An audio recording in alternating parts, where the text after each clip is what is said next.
In this video, we'll be covering the exceptions to the three rules used for harmonizing root position chords that we learned in the previous video. Say we're in C major and we have this bass, 5 moving to 6, deceptive motion. As we learned in the previous video, when the bass moves by a second, all upper voices move in contrary motion with the bass to their respective chord tones.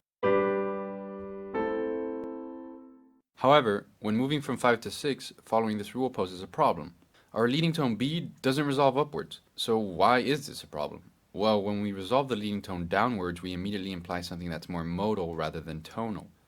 Notice how not only our leading tone resolves to A, but the G as well. The notes gravitate towards A when they should be gravitating towards C. And indeed, A starts to sound like home base, like our tonal center. So the problem with this is that it doesn't sound like a 5-6 progression at all. It sounds like a 7-1 in A minor, or more accurately, A Aeolian. To avoid this modal implication, we need only resolve the leading tone upwards. Consequently, correctly resolving our leading tone reinforces C major as our tonality. Notice how the B resolves up to C and the D resolves down to C. By doubling the C, we are giving more weight and emphasis to C rather than A. So all we need to do is take note of the leading tone and resolve it upwards. The remaining voices resolve in contrary motion with the bass as they would anyways.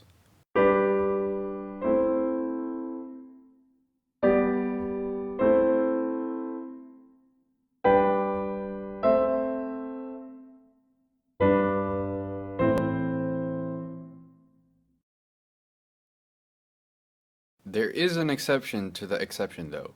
Take this vertical disposition of the deceptive cadence. Resolving to this unison would be perfectly acceptable,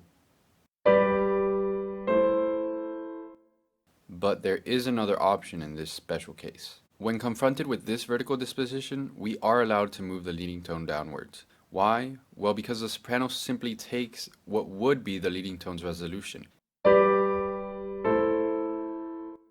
It kind of tricks our ears and we still perceive the B as resolving.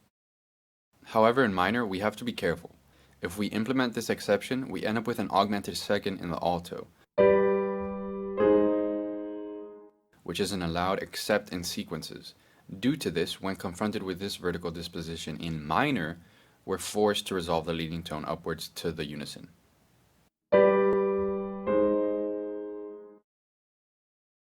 On to our next exception. Say we now have a 4-2-5 progression in C major that's setting up a cadence. If we were to follow the regular rules, we would, for bass movement by a third, keep our two common tones and move the remaining voice to the nearest chord tone.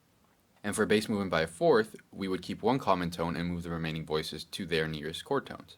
However, if you look at music, be it Bach, Mozart, Beethoven, Brahms, name almost anyone, you'll see that when confronted with this progression, this doesn't really happen often at all. Why is that?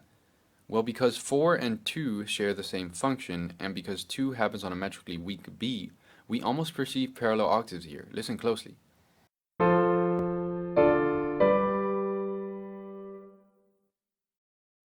Instead, what you'll discover is significantly more common is this.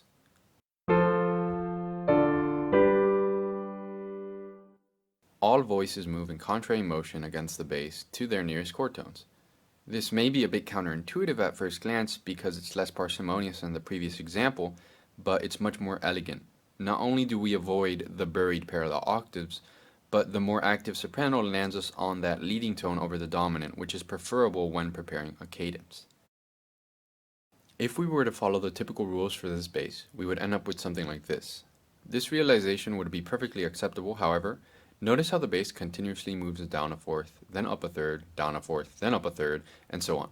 These repetitive blocks signal a sequence, which is when a melodic or chordal figure is repeated at a new pitch level. And whenever we're confronted with a sequence, we can get away with some pretty crazy stuff voice leading wise. Another way to realize this sequence would be like this.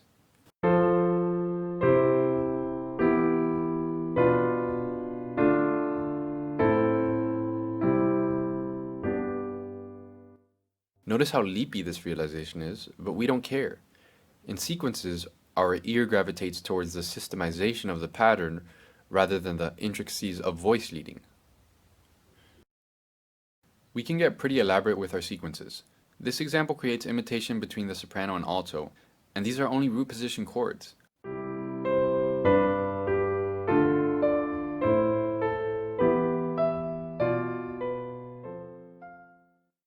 I'm hardly scratching the surface with sequences in this video because it's such a huge topic, but for starters, I'd recommend learning and memorizing the most common realizations for the most common sequences. Once you start realizing a lot of figured basses, you'll be confronted with so many of them that they'll slowly start to become a part of your vocabulary. Thanks for watching. Next video we'll realize our first figured bass involving only root position chords. You'll see how all these principles can be applied to create a perfect realization. Follow my Instagram at BuckToTheBasics if you're interested in seeing more daily content. I touch upon some different and sometimes more advanced topics there. Thanks again and see you next time.